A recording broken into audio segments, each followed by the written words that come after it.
Welcome to NCN news. నా పేరు ప్రశాంతి. బులెటిన్లో ముందుగా హెడ్లైన్స్ చూద్దాం. పాల ఉత్పత్తికి ప్రత్యేక చర్యలు చేపట్టాలి. ఎమ్మెల్యే గోరంట్ల బుచ్చయ్య చౌదరి.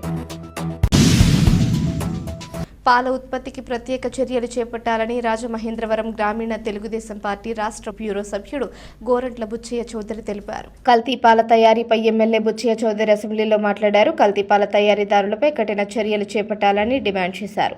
పాల నాణ్యతను ఎప్పటికప్పుడు పరీక్షించేందుకు అనువుగా ప్రయోగశాలలను ఏర్పాటు చేయాలని తెలిపారు. ముఖ్యంగా సైకిల్పై తెచ్చే పాలు నేరుగా ప్రజల వద్దకు చేరుతున్నాయని, అటువంటి అనధికార విక్రయాలతో ప్రజారోగ్యం దెబ్బతినే అవకాశం ఉందని ఎమ్మెల్యే గోరంట్ల బుచ్చయ్య చౌదరి హెచ్చరించారు.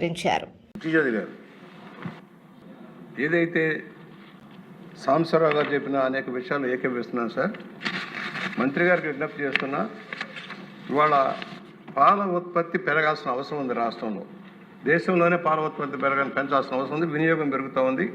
కాకపోతే మన రాష్ట్రంలో దిగుబడి శాతం తక్కువగా ఉంది. ఆవుల్లో కానీ గేదెల్లో కానీ దిగుబడి శాతం తక్కువగా ఉంది. మేలైన జాతిని ఉత్పత్తి పెంచాల్సిన అవసరం ఉంది. దానికి తగిన విధంగా పశు వైద్యశాలని పునర్నిర్మాణం చేయాల్సిన అవసరం ఉంది సార్. ఆ మధ్యకాలంలో మందులు కూడా లేవు. ఒక సందర్భంలో మందులు లేకపోతే ప్రైవేట్ కొనుక్కునే పరిస్థితి వచ్చింది. ఈ మధ్యకాలంలో రెక్టిఫై చేశారు. మంత్రి గారి దృష్టిలోకి తీసుకొచ్చిన తర్వాత వాళ్ళు ఏదైతే మేలైన జాతిని అభివృద్ధి చేయడం కోసం పశు వైద్యశాల కూడా, ఎలాగైతే మనుషులకు సంబంధించిన వైద్యశాలను అభివృద్ధి చేస్తున్నాము, పశు వైద్యశాలను కూడా ఆధునీకరించాల్సిన అవసరం ఉంది. ఎక్విప్మెంట్ సమకూర్చాల్సిన అవసరం ఉంది. ఏమన్నారు, రాష్ట్రంలో కొన్ని రోజుల్లో పరికరాల కొరత ఉందని. పరికరాల కొరత ఉంది సార్, పరికరాల కొరత ఉంది. అది తమ దృష్టిలో పెడుతున్నాం. పరికరాలు సప్లై చేయాల్సిన అవసరం ఉంది. వైద్యుల నియామకం చేయాల్సిన అవసరం ఉంది. చాలా చోట్ల ఖాళీ ఉన్నాయి, సిబ్బంది లేరు. మనుషులనే తెచ్చుకోమన్నారు. ఎవరైనా పశువులు కట్టేయాలన్నా దాన్ని మళ్ళీ ట్రీట్మెంట్ చేసేటప్పుడు మీరు మనుషులను తెచ్చుకోమనే పరిస్థితి వస్తుంది. తగిన విధంగా సిబ్బంది నియామకం చేయవలసిందిగా కోరుతూ, ఒకటి పాల ఉత్పత్తిలో ఏదైతే కల్తీ పాలు లేకుండా చేయడం కోసం కూడా చర్యలు తీసుకోవాల్సిన అవసరం ఉంది. తగిన ల్యాబొరేటరీలను ఏర్పాటు చేయాల్సిన అవసరం ఉంది ఎక్కడికక్కడ. ఎందుకంటే ప్రైవేట్ రంగంలో వస్తున్నాయి. పాశ్చరైజ్ చేయాలి అధ్యక్ష, పాలని పాశ్చరైజ్ చేయాలి. పాశ్చరైజ్ చేయకుండా డైరెక్ట్గా తీసుకొస్తున్నారు. నేను జరిగిన సంఘటన చూసాం.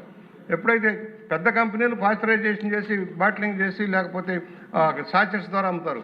కానీ ప్రైవేట్ రంగంలో నుంచి వచ్చేవారు చాలా చోట్ల ఏం చేస్తారంటే సైకిల్ మీద మోటార్ సైకిల్ మీద తెచ్చి పాలు పోసేవాళ్ళు పాశ్చరైజ్ చేయరు, డైరెక్ట్గా వినియోగంలో తెస్తాను. దానివల్ల చాలా ప్రమాదం ఉంది. దయచేసి దాన్ని నిరోధించడానికి ఎలాంటి చర్యలు తీసుకుంటారో చెప్పవలసిందిగా మంత్రి గారిని కోరుతా ఉన్నాను.